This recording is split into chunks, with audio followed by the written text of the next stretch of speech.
Bonjour à tout le monde. Une petite précision avant que les noms défilent.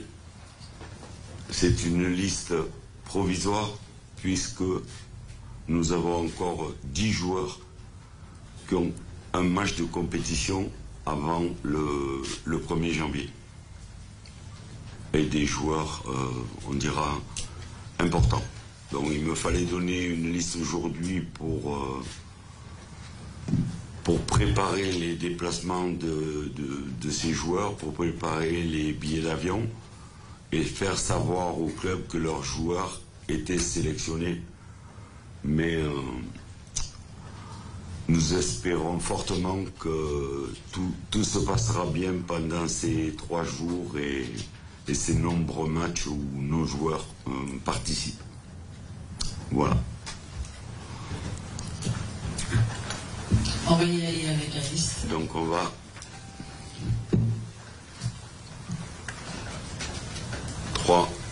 3 gardiens de but. Yaya Fofana, Foli Charles et Sangaré Badra.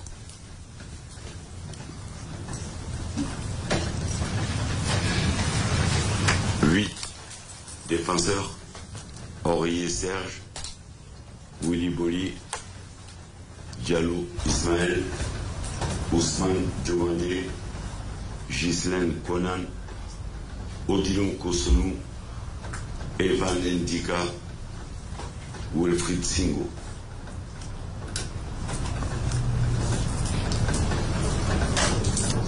Six milieux du terrain. Amani Lazare, Doumbia Idrissa, Fofana Seko, Kessier Franck, Sangaré Ibra et Seri Michael.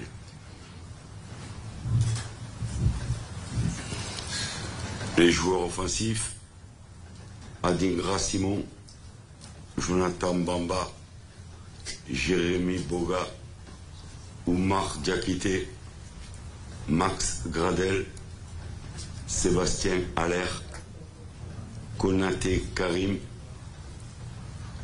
Kwame Christian, Crasso Jean-Philippe et Nicolas Pépé.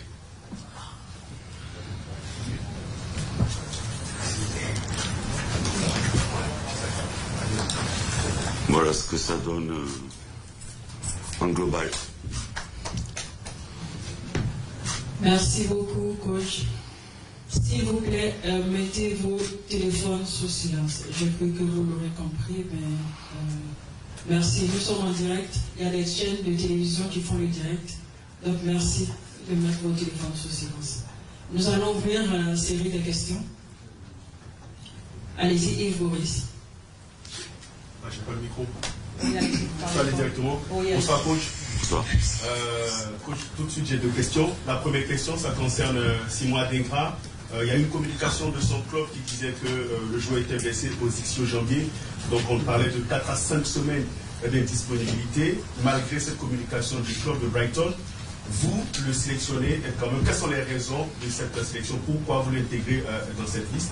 Et puis, la deuxième question, c'est assez révélateur. Traoré Ahmed Junior n'est pas dans cette liste, pourtant c'est un joueur que vous avez convoqué assez régulièrement. Vous disiez que vous le suivez particulièrement parce que c'est un joueur qui avait un profil qui vous intéressait, mais on constate à notre grande surprise qu'il n'est pas dans cette liste. Aussi les raisons de son absence. Merci. D'accord. Donc, Adingra, le staff médical qui a fait un travail énorme, comme le staff technique pendant ces 2 mois, a eu les images de l'IRM du joueur. Ils estiment qu'entre 3 et 4 semaines, le joueur sera récupérable. Nous avons une liste de 27 joueurs possibles, donc on a pris 27. En espérant qu'on soit dans les délais pour être là dans les moments importants. Mais on a un très bon espoir. Le cas du junior est différent. Là, on n'a aucun espoir pour qu'il soit là à la compétition. Il a contracté un virus qui l'a obligé à être hospitalisé pendant 10 jours. Personne n'a communiqué. Le petit est très faible aujourd'hui. On a un membre du staff qui a eu ce genre de virus, Emersvay, et qui m'a expliqué que dans cette période, vous n'avez plus de force, et aujourd'hui c'est le cas de Junior. Vous savez très bien que c'est un de mes chouchous, mais malheureusement, le staff médical m'a dit que c'était impossible de le prendre. Bonjour coach. Alors, il y a deux noms qui attirent quand même mon attention. C'est deux petits nouveaux dans votre groupe, Diallo Ismaël et Amani Lazare. C'est un peu des surprises. Même si Amani, quand même, je suis plutôt ses performances, mais qu'est-ce qui, pour vous, a milité en leur faveur pour qu'ils soient un peu les surprises de cette liste? Pour Chester Diallo, c'est ses performances et sa polyvalence. Il joue à Duke Speed. L'année dernière, il avait fait une bonne saison avec Ajaccio. Il a la polyvalence de jouer soit latéral gauche, soit défenseur gauche à 3. Et vu la saison qu'il fait cette année, il a une expérience aujourd'hui qui fait qu'il m'assure la couverture des deux postes.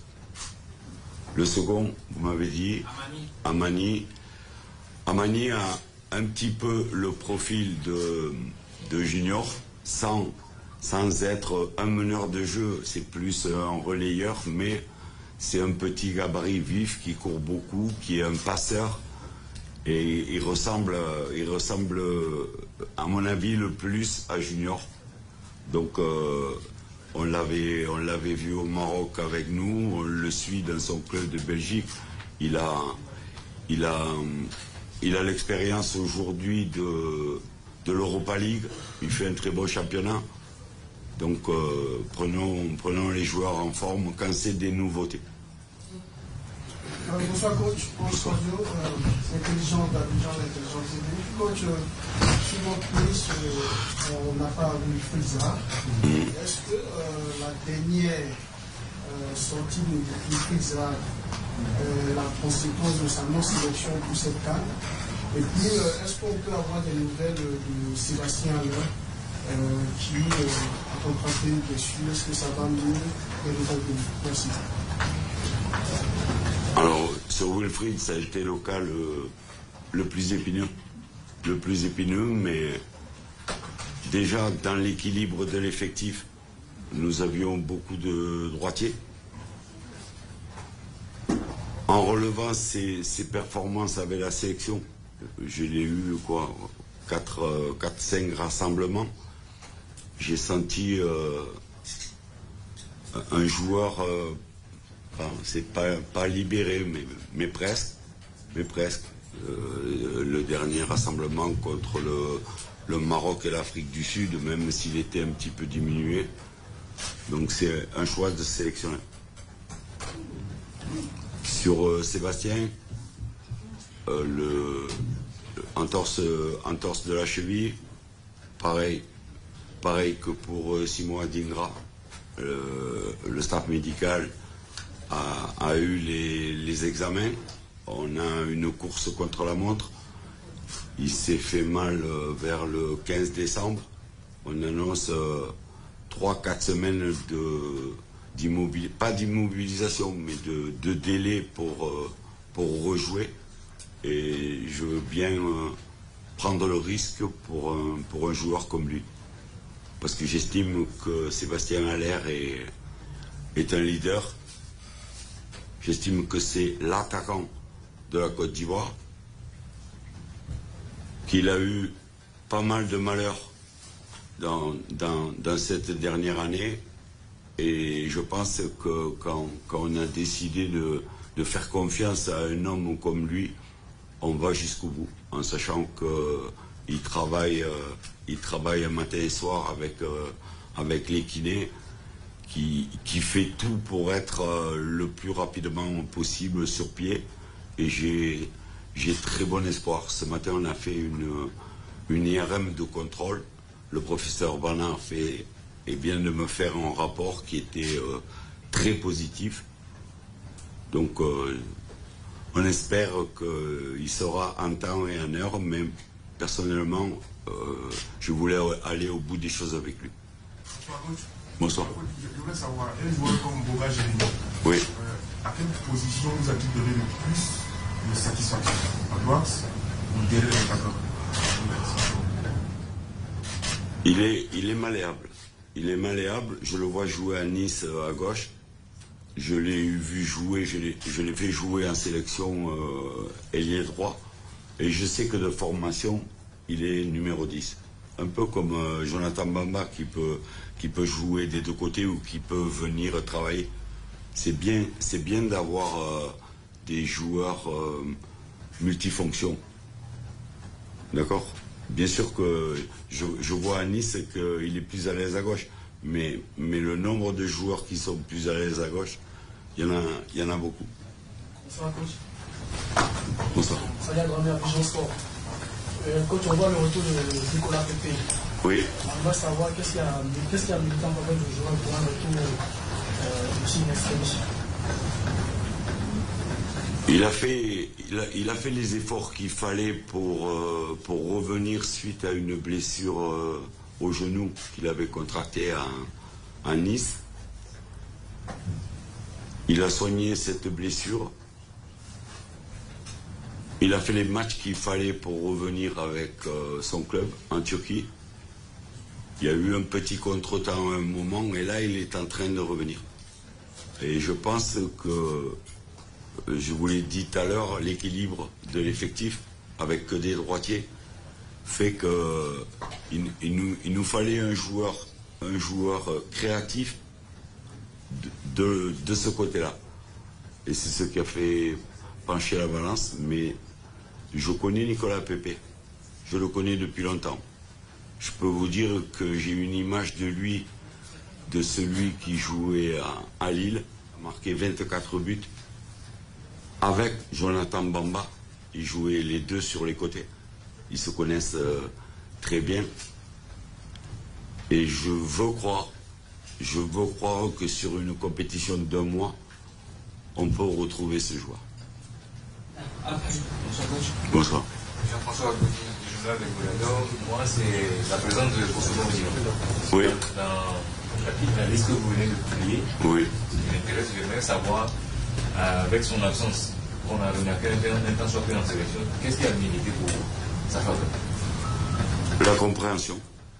La compréhension de son état d'âme sur le dernier rassemblement, où il m'a carrément expliqué, je vous l'ai dit, j'ai compris.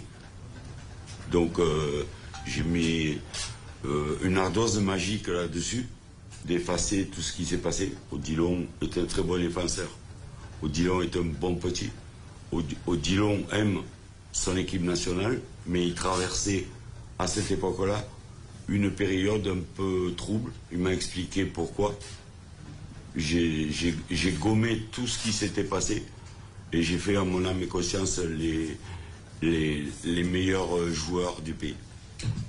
Eric Bailly, qui a retrouvé du temps de jeu du côté de son équipe. On a entendu aussi une communication concernant le Beşiktaş qu'il aurait été écarté du groupe. Est-ce que vous avez parlé avec le joueur? On ne le voit pas aussi dans cette liste. Pourquoi? Pour Eric, oui, je l'ai eu au téléphone, bien sûr. Bien sûr, il a été victime, on dira, d'une décision d'un club d'écarter 5 joueurs, puis de les réintégrer, mais le problème, c'est le temps de jeu. C'est le temps de jeu. Il nous faut jouer 7 matchs de haut niveau en 30 jours, si on va au bout. D'accord? Posez-vous la question si Beaucoup de gens sont capables de jouer 7 matchs de haut niveau en 30 jours. Sur un joueur titulaire. Titulaire. Vous comprenez? Si vous prenez Eric Bailly, c'est pour jouer. C'est pour être le patron de la défense. C'est pas pour me mettre dans le groupe. Donc quand vous me dites qu'il a retrouvé du temps de jeu,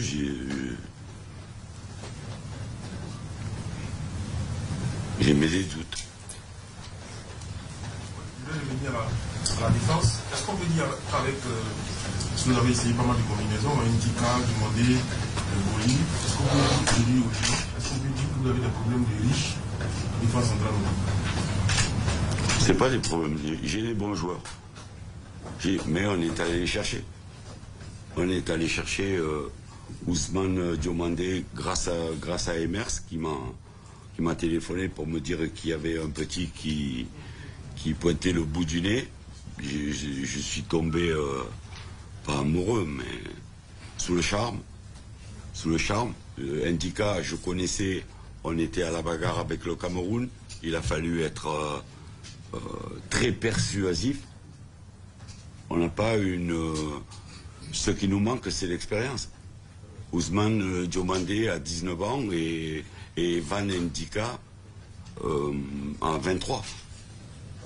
Un joue au Sporting de Lisbonne, l'autre joue à la Roma.